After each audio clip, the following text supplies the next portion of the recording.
तर काय म्हणता मित्रांनो, जय भीम नमोबुद्ध आहे. तुम्हाला तर माहीतच आहे की आपण 3 महिन्यापर्यंत ग्रंथ पठणाचे ब्लॉग टाकणार आहे.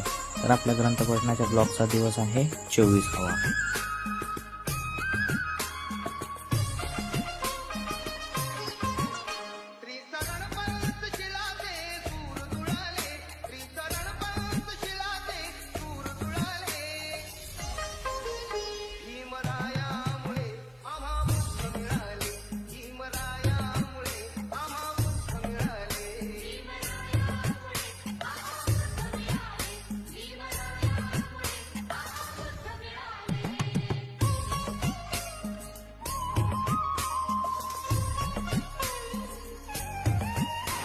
या ग्रंथातील द्वितीय खंड यामध्ये आपण पाहणार आहोत जीवकाची धम्मदीक्षा.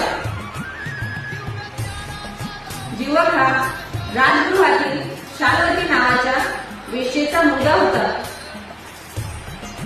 अनोरस असल्यामुळे जन्मल्याबरोबरच ते मूल एका टोपलीत घालून मातीच्या ढिगाऱ्यावर टाकून देण्यात आले होते.